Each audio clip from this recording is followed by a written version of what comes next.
Salamat sa birthday gift. Papasalamat din ako sa Diyos kasi binigyan niya naman ako ng another life for another years. Bagamat marami kaming struggles, no? Lalo na ako. Salamat. Ah, salamat kasi hindi ako pinababayaan ni God, no? Sa lahat ng bagay. Yun naman lagi yung pinagpipray ko. Yung good health ko, yung bigyan niya pa ako ng mahabang buhay.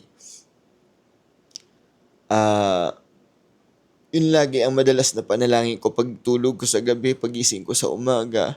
Gabayan niya ako sa work ko, tulungan niya ako lagi, huwag niya akong pabayaan. Ilayo niya ako sa anumang mga karamdaman. Yun lagi naman ang pinapanalangin ko. Itong mga to, ano na lang to, yung mga second na blessing sa akin dahil ang blessing na gusto ko yung healthy ako lagi. Kasi, syempre, pag healthy ka, magagawa mo lahat.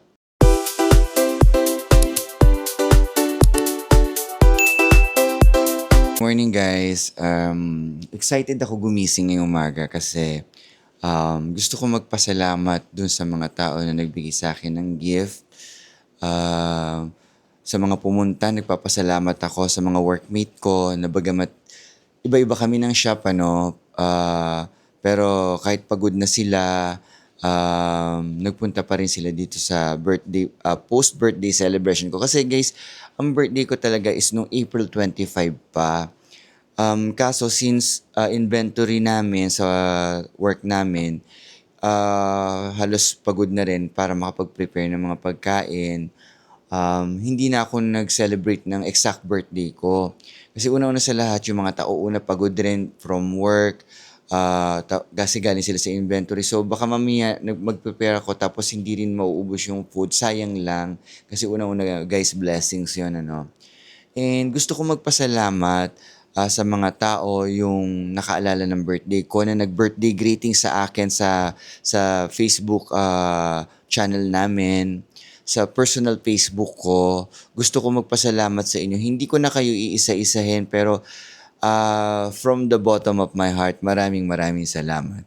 And then, gusto ko mag-thank you kay Sir Joey sa birthday flower niya sa akin. Salamat Sir Joey. I appreciate. First time ko kasi maka-receive guys ng flower, no. Ayan, thank you. Tapos kay Gilbert and Nika, salamat. Ayan. Salamat sa flowers.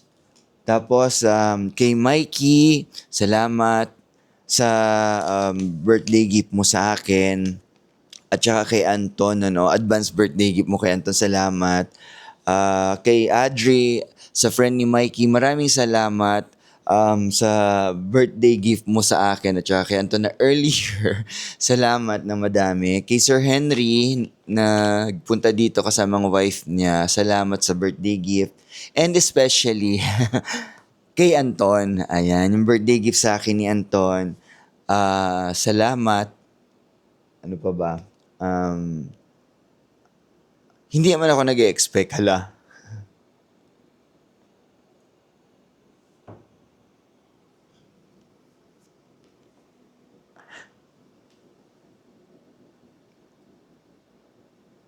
Salamat sa birthday gift.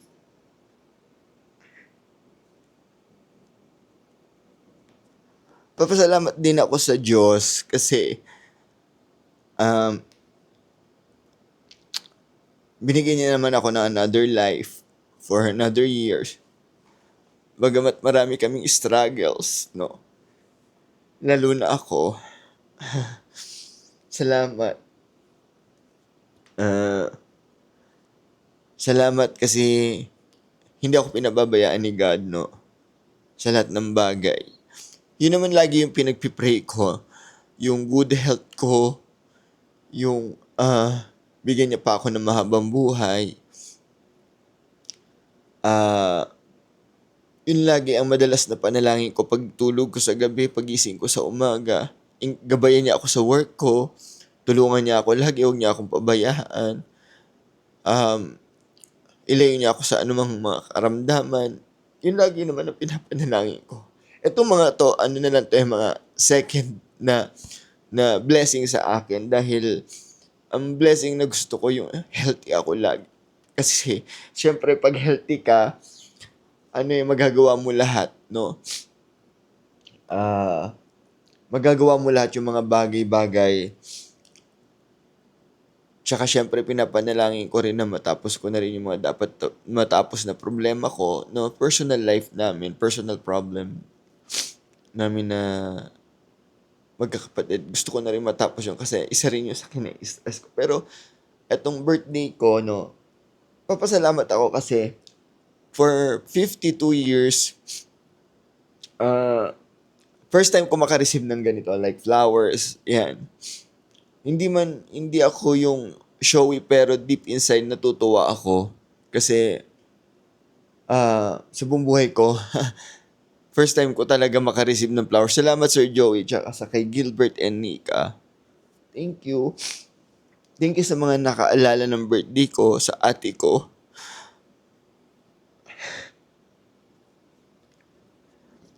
Yung ate ko na nasa US na hindi pa kami nagkikita. Ah, kay Ate V, salamat. Salamat Ate V. Kasi nakita tayo sa Philippines. Kay Jenny, kay Ivan, sa pamangkin ko na si Eden, hindi ko pa nakikita for how many years na rin. Salamat sa inyo. Kanino pa ba? Sorry naiyak ako kasi tears of joy and at the same time, papasalamat ako sa blessing sa akin. Salamat kay Anton sa walang sawang pagsuporta sa akin. Salamat sa iyo kasi lagi kang nandiyan sa tabi ko. Kahit minsan may mga problema tayo, no? Andiyan ka, hindi ka nawawala. Salamat sa iyo.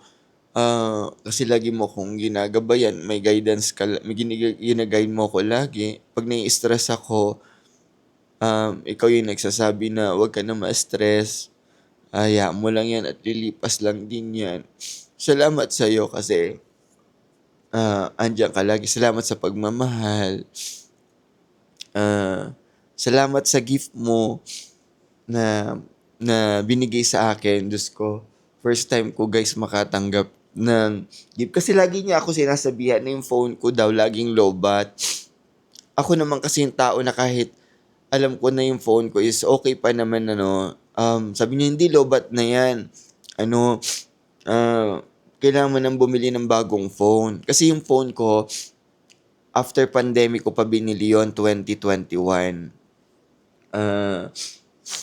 Sabay kami bumili. Akin, cellphone. Tapos, ito yun guys. Ito yung gamit ko. Yan. Ito yung lagi nalolobat. Hindi ko maisip bumili ng phone kasi parang sa akin.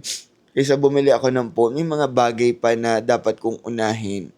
Ganun ako, na kaya kong titipirin ko yung sarili ko, no. Pwede naman later on, pwede akong bumili ng gadget.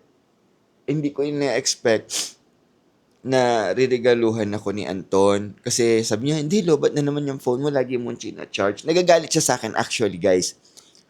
Nagagalit siya sa akin kasi, yung phone ko, pagka-charge ko, gagamitin ko konti lobat na naman. Sabi ko, hindi kaya pa naman to, kaya ito, kaya pa yan, at makakabili naman tayo later on. Ako, later on, kaya kong bumili. Hindi, bumili ka. Nagagalit siya sa akin kasi ayoko nga bumili ng bagong phone. So, siguro pinag-isipan niya rin, no, na, bumili para sa akin. So, hindi ko ini-expect, guys, na binilahan niya ako. Eto nga, yung iPhone 17. Alam mo naman ako, alam nyo guys, hindi kasi ako fanatic at user ng iPhone. Kasi sa nakikita ko sa iPhone na ibang gumagamit, parang feeling ko na mahihirapan ako. Kasi unang-una sa lahat, parang sa akin kasi nasanay ako sa Android phone ever since. So first time ko gumamit neto ng iPhone. So sabi ko malaking adjustment para sa akin. So nagulat ako kagabi, hindi ko to pinansin actually. Excuse me guys ha.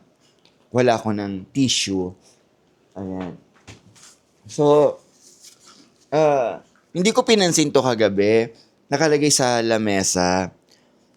Kala ko nga, may hinahanap ko, sino kaya nagbigay ng gift na to sa akin? Kasi, wala naman ako nakitang may bit-bit ng blue bag. Wala akong nakitang may bit-bit ng blue bag, guys. Ang nakita ko lang may bit-bit ng bag, si Mikey at saka si Adri. Yan, yung friend ko. Tsaka yung workmate ko, si Mikey before. Sabi ko, saan kaya galing to? So, dinedma ko lang siya. Baka inisip ko yung isa sa mga kaibigan ni Gilbert na nilapag lang doon yung gift sa lamesa. Tapos, sabi nila, ano, sir, mag-ano ka na, mag-unboxing ka na, o kaya mag-open ka na ng gift mo. Tapos, hindi ko in-expect na, sabi na, ito, unahin mo yung blue. Tapos, pagtingin ko, galing kay Anton. Nagulat talaga ako, guys. Kasi, si Anton, may gift sa akin. Paano siya nakabili ng gift? Nagulat ako. Kahapon, kasi, ini-expect ko, ang duty niya is night shift. Closing siya dapat.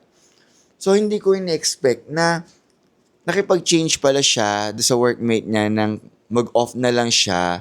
Tapos, papasok siya today, Monday. Yung pala, bumili siya ng gift para sa akin na unexpected gift ko. So, sabi ko, niloko ko pa siya. Sabi ko, nung binuksan ko to, binasa ko. So, ayan, binasa ko yung gift tag na binigay niya sa akin. Sabi ko sa kanya, nako, sabi ko, sabi ko, pag cellphone to, humanda ka sa akin, sabi ko.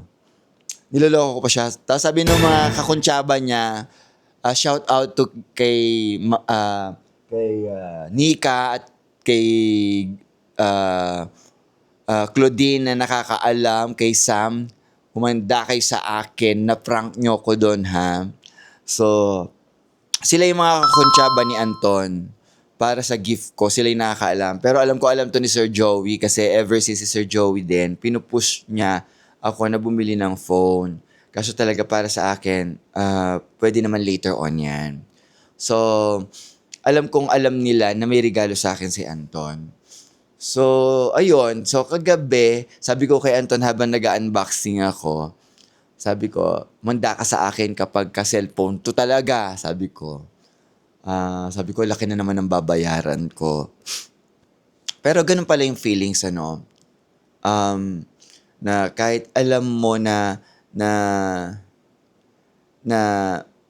may mga bagay ka pa na dapat gawin, pero pag niregaluhan ka, lalo na pagka yung regalo is galing talaga sa heart at sa pagmamahal ng tao na mahal mo sa buhay, iba yung appreciation, iba yung feelings, Kasi sabi ko nga sa inyo guys, first time ko sa buhay ko for 52 years na makareceive ng gift kahit kaninong friends ko. Mostly nakaka-receive ako ng gift sa family ko, sa ate ko, yan. Sa pamangkin ko. Yan, mga yan. Syempre, si-set aside ko yan. Pero, especially yung mga gift na ganito, first time ko to kasi ako yung taong hindi nag-expect ng kahit anong bagay. Ang importante sa akin, makita ko yung mga tao na masaya sa celebration ko, sa gatherings, masaya na ako. Ganun akong tao. Hindi ako nag-expect ng kahit ano, na kahit anong bagay. Si Mikey, yung friend ko at workmate namin ni Anton, ito, shoutout sa'yo, Mikey. Sabi ko, Mikey, punta ka dito sa bahay. Sabi niya, hindi ko alam kung ano i-gift ko sa'yo eh. Sabi ni Mikey sa'yo. Sabi ko, alam mo, Mix, kahit wala kang gift sa akin, makita lang kita sa birthday ko, masaya na ako. Which is totoo naman, no? Masaya na ako na ma-celebrate yung birthday ko na makita ko lang yung mga tao sa paligid ko, okay na ako. Thank you, guys. Salamat. Salamat sa mga tao, especially dito sa ama ko sa bahay. Kay Sir Joey, kay La Adrian, um, kay Omar, salamat. Kay Crisaldo, salamat sa inyo guys. Sa preparation, sa mga blessings na binigay nyo sa akin. Salamat. Na-appreciate ko talaga. Salamat talaga, guys. Wala akong masabi. Salamat, be, sa gift mo sa akin. Mamaya ko to unboxing na separate. Salamat. Salamat sa mga bumati sa akin, Bro Jeff, Pastrano family. Salamat. Mama Fel, Bax Susi, ayan. Kay Junjun, salamat sa pagpunta mo dito. Kay Buboy na hindi napunta, shoutout sa'yo. Alexander, salamat. Ayan, salamat sa pag-ratings mo sa akin personally. Message mo, salamat. Salamat pa sa mga tao na nag-greet sa akin. Hindi ko na kayo guys iisa-isahin. Pero from the bottom of my heart, salamat ng marami sa inyo. Salamat na marami.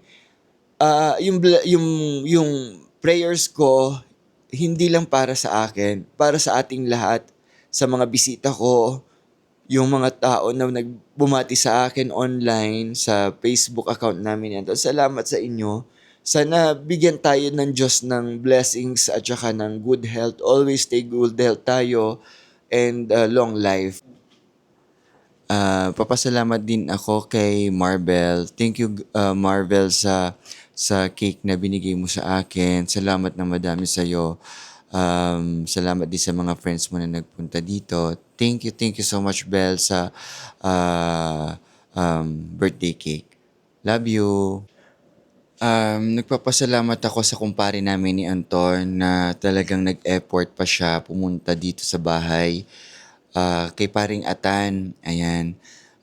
Thank you sa'yo, pre. At kahit alam kong late na yung pagpunta mo dito, talagang sinikap mo makarating dito sa bahay namin. Tapos, masaya ako kasi nandito ka na sa Riyadh. Dito ka na rin nagki-clinic, ayan. Dito ka na rin pumapasok ng work mo sa hospital. At least hindi ka na sa Abha. Although na marami ka rin friends doon, tas dito ngayon, andito kami anytime naman, welcome ka dito sa bahay. Pag nalulungkot ka, pwede kang pumasyal. Ayun, salamat na marami paring Atan. Maraming salamat sa pagpunta sa time na binigay mo sa birthday ko. Ayan, lagi ka mag-iingat, laging stay healthy ka lagi. Ayun, basta lagi tayong mag-uusap, okay? At kay Tita Flo, thank you po. Lagi kayong mag-iingat dyan sa Amerika. Ayan. Kasama namin si Atan kagabi. Anyway, Tita Flo, thank you so much. Guys, magpapasalamat na ako ng marami sa inyo, ha. Thank you. At sana mag-subscribe pa kayo sa aming channel, sa Facebook channel namin ni Anton Enrico, and sa YouTube channel namin, guys. Mag-subscribe kayo, hit the bell button to subscribe and share, syempre dapat, ayan. Tapos, wag lang view ng view, nandiyan ako ng biyernes sa inyo kasi puro view kayo eh. Ayun. Wag kayo nagbo-view lang. I-like nyo naman. Gigigil ako sa inyo eh. 'Di ba? So, guys, thank you so much. Ayun. Sorry guys, medyo naiyak ako kasi overwhelmed ako, and at the same time galing sa puso ko 'yon na excite ako, at the same time nagkaroon ako ng chance na magpasalamat sa lahat ng tao. Salamat guys. Bye for now.